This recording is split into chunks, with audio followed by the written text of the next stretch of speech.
Here's a truth that's making waves in swimming circles. When the greatest Olympic swimmer of all time calls out USA Swimming with a tombstone meme, maybe we should stop making excuses and start listening. Rowdy Gaines, standing firm with Michael Phelps in the fight for swimming's future. The swimming community erupted when Olympic legend Rowdy Gaines delivered sharp criticism of USA Swimming during the World Championships. While Michael Phelps and Ryan Lochte shocked everyone by sharing that funeral image for USA Swimming, the backlash was swift and fierce, with current team members pushing back hard against what they called unfair criticism.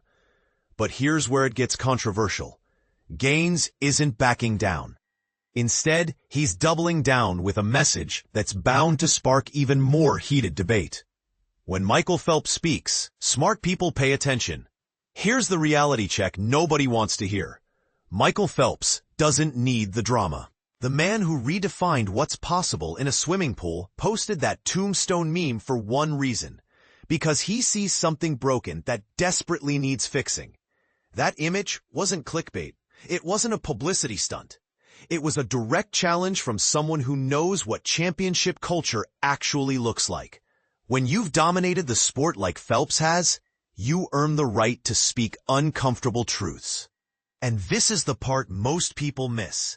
His message wasn't about burying USA Swimming permanently. It was about forcing a conversation that leadership has been avoiding for far too long. The athletes aren't the problem, and that's what makes this so frustrating. Let me be crystal clear about something that's been twisted in all the noise. This battle has absolutely nothing to do with questioning our swimmers' talent or dedication. I spent 5 decades celebrating these athletes, watching them push human limits and feeling immense pride calling their races from the broadcast booth. These swimmers show up ready to compete every single time. They're grinding through training, making sacrifices most people can't imagine, and representing our country with everything they've got. But here's what's eating at both Michael and me. While our athletes are doing their part, the organizational structure that's supposed to support them is falling apart at the seams. And if we keep pretending everything's fine, we're setting up these incredible athletes for failure they don't deserve. One meet doesn't tell the whole. These warriors competed while battling sickness on the other side of the world, and still managed to collect more medals than anyone else. Team USA topped both the overall medal count and gold medal tally. That deserves celebration, recognition, and respect. But, and this is crucial, we can't let medal ceremonies blind us to the structural cracks that are spreading beneath the surface. Think about it this way. A car might still run even when the engine is developing serious problems.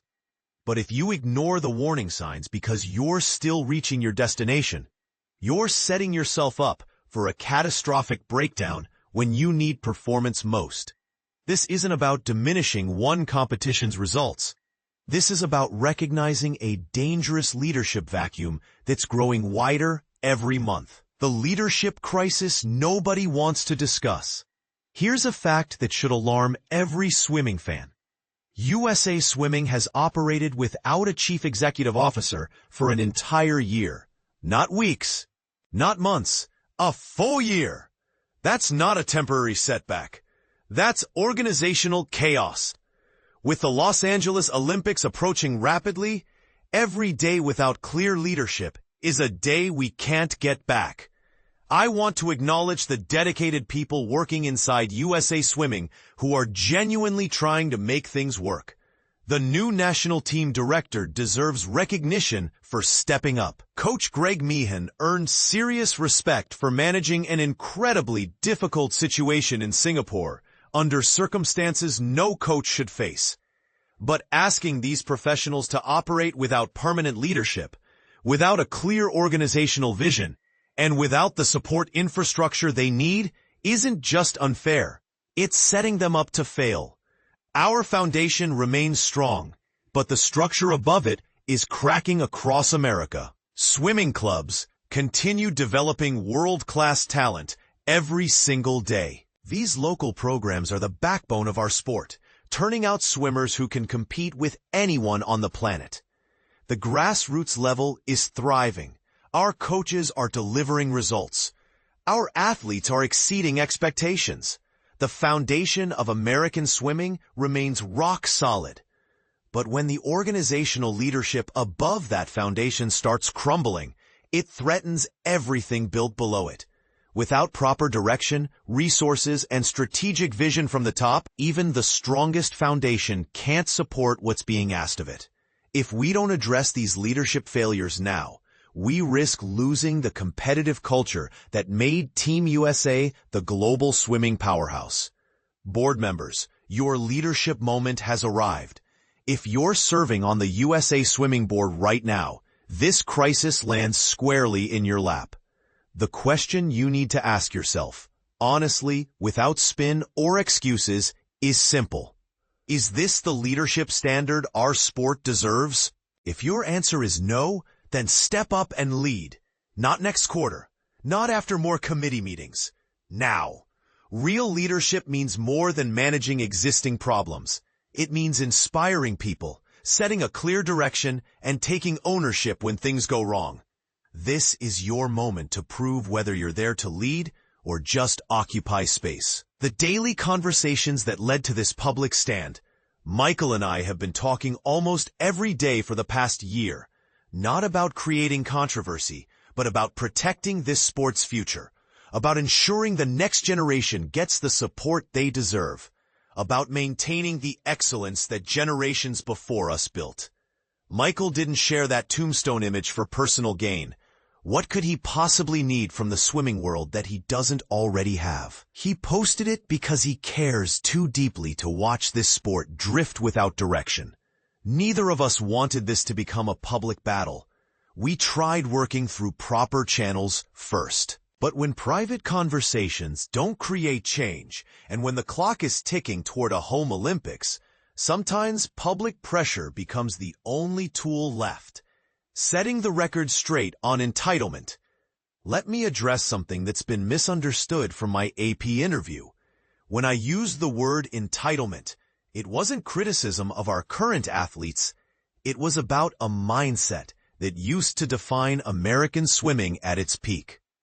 For decades, putting on the stars and stripes came with an expectation, not arrogance, but belief. Belief that Team USA would find a way to win when it mattered most, because we had consistently done exactly that. I carried that mindset in 1984. It wasn't cockiness, it was confidence, earned through preparation, support, and organizational excellence. But here's what's changed. The rest of the world caught up. Many of the planet's best swimmers now train in American facilities with American coaches. That's not a threat to fear. It's reality to embrace and respond to strategically.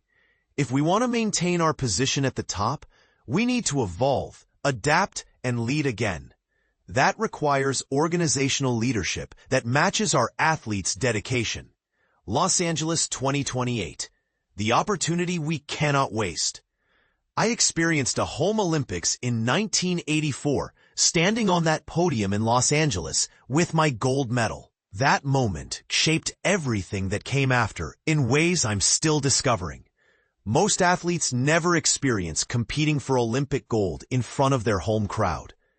Even Michael Phelps never had that chance.